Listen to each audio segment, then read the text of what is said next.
Hello everyone, this is me, and today video I would like to show you how to use Canva to design your YouTube thumbnail fast and easy in online. Okay, let's start.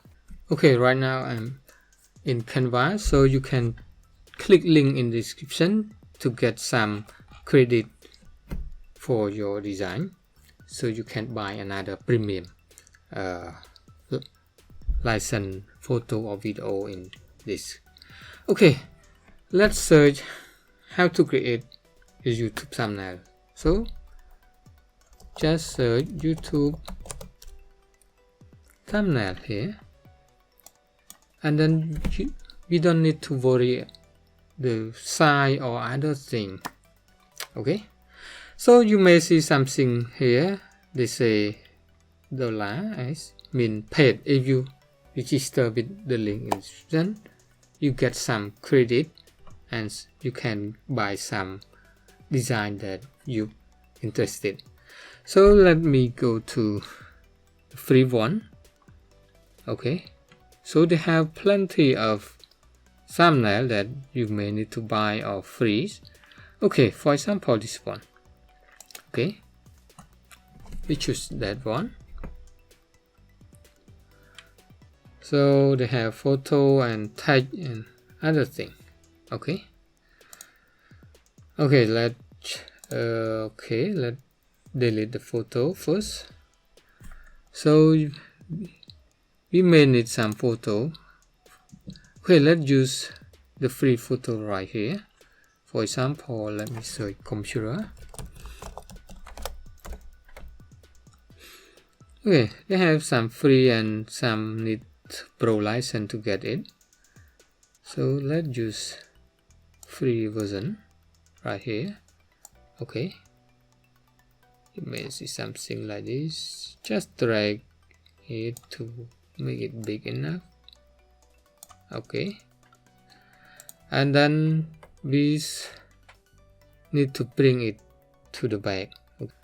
Okay, to bring this to the back, we just right click and send to the back. Okay, then we go to go.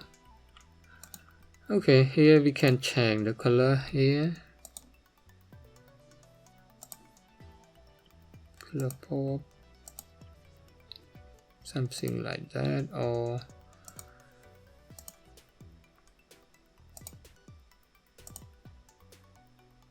okay, any color you may need.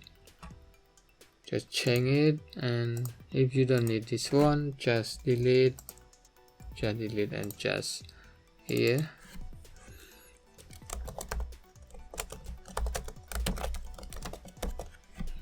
Okay, you may just drag here,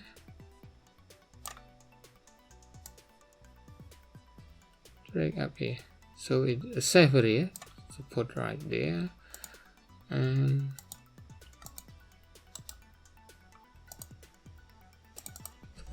YouTube, we can say YouTube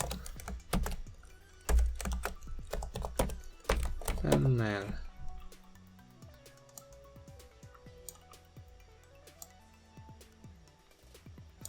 Something like that. Okay, just drag if you want. Let's select it first. Okay, Control A, and then we can change the font name if you want. For example, this one, no, this one, or this one. Okay, so it depends on you. You can use a certain font that you like. Okay, right there. So some need to be pro license. Okay, yes, this is it original font. So for example, you like this one, and you can download it. Okay, and download, they suggest PNG. You can download JPG file, make it smaller, and just click download. Okay, and then it go to go. You can use it for your design. Okay, hope you learned something from this video. If you have any question, please let me know in the comment. Okay, bye bye.